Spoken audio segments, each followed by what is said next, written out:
Hello guys, welcome back to our channel nice skills and kitchen thrills. இன்றைக்கி நம்ம கிச்சனில் சூப்பராக சிக்கன் கட்லெட் எப்படி பண்ணலான்னு பார்த்துடலாமா? சிக்கன் கட்லெட் பண்ணுறதுக்கு 3 பொட்டேட்டோ எடுத்திருக்கேன். அதுக்கப்புறமா 300 கிராம் அளவுக்கு சிக்கனை நல்லா வாஷ் பண்ணிவிட்டு குக்கரில் சேர்த்துக்கோங்க.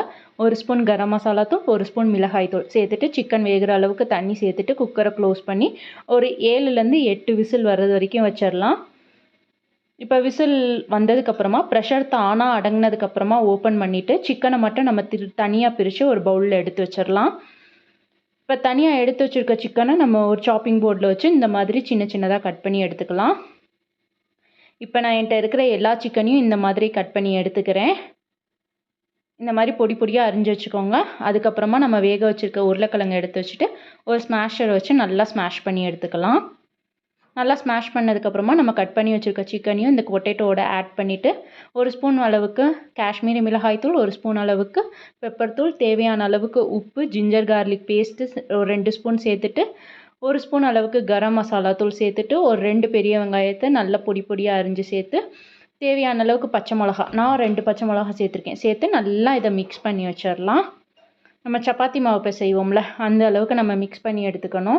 நான் எந்த அளவுக்கு மிக்ஸ் பண்ணியிருக்கேன், எனக்கு கொஞ்சம் தண்ணியாக இருக்கிற மாதிரி இருக்குது. அதனால் நான் இதில் 2 ஸ்பூன் அளவுக்கு பிரெட் க்ரம் சேர்த்துக்க போகிறேன். உங்களுக்கு தண்ணியாக இல்லாமல் கரெக்டான கன்சிஸ்டன்சியில் இருந்துச்சுன்னா நீங்கள் அப்படியே விட்டுறலாம். இப்போ நல்லா மிக்ஸ் பண்ணி எடுத்து வச்சுக்கலாம். இப்போ மிக்ஸ் பண்ணதுலேருந்து ஒரு பால் மட்டும் எடுத்துகிட்டு நம்ம கையில் வச்சு இந்த மாதிரி அமர்த்தணும் அப்படின்னா நமக்கு நல்ல ஒரு ரவுண்ட் ஷேப் கிடைக்கும். ரவுண்ட் ஷேப்பில் தான் பண்ணணும்னு இல்லை, உங்களுக்கு பிரியமான எந்த ஷேப்னாலும் நீங்கள் பண்ணி வச்சுக்கலாம். இப்போ என்கிட்ட இருக்கிற மற்ற மாவையும் நான் இதே மாதிரி திரட்டி வச்சுக்கிறேன். இப்போ நம்மகிட்ட இருக்கிற பொட்டேட்டோ எல்லாம் ரெடி ஆயிடுச்சு. இப்போ ஒரு பவுலில் 2 முட்டை சேர்த்துக்கோங்க. முட்டைக்கு அப்புறமா பிரெட் க்ரம்ஸ் ஆட் பண்ணிக்கோங்க.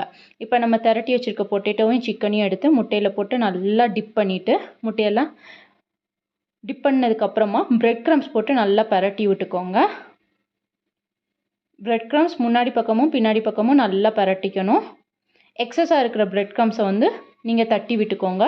தட்டி விடாமல் வச்சிங்க அப்படின்னா நம்ம எண்ணெயில் போட்டு பொரிக்கும் போது நமக்கு நுரையாக வரும். அதனால் எக்ஸஸாக இருக்கிற பிரெட் க்ரம்ஸை வந்து நீங்கள் தட்டி விட்டுக்கோங்க. இப்போ ரெடியாக இருக்கிறத நான் ஃப்ரிட்ஜில் வச்சு 1 ஹவருக்கு செட் பண்ணி எடுக்க போகிறேன். 1 ஹவருக்கு அப்புறமா நான் இதை எடுத்து நல்லா சூடாக இருக்கிற ஆயிலில் போட்டு பொரிச்சு எடுத்துடலாம். ஆயில் வந்து மீடியம் ஃப்ளேமில் வச்சுக்கோங்க. ரொம்ப ஹை ஃப்ளேம்லேயும் வேணாம், ரொம்ப லோ ஃப்ளேம்லேயும் வேணாம். ஹை ஃப்ளேமில் வச்சிங்க அப்படின்னா வெளியே வந்து சீக்கிரமாகவே கரிஞ்சிரும். நல்லா பரட்டி போட்டு இந்த அளவுக்கு பொன்னிறமாக வந்ததுக்கப்புறம் எடுத்துட்டிங்க அப்படின்னா நம்மளோட சூப்பரான சிக்கன் கட்லெட் ரெடி ஆயிடுச்சு. என்கிட்ட இருக்கிற எல்லாத்தையும் இதே மாதிரி நான் ரெடி பண்ணி எடுத்துக்கிறேன். இதே மாதிரி நீங்களும் உங்கள் வீட்டில் ட்ரை பண்ணி பாருங்கள். வெளியே நல்லா கருன்னு மொறுன்னு இருக்கும், உள்ளே நல்லா சாஃப்டாக இருக்கும்.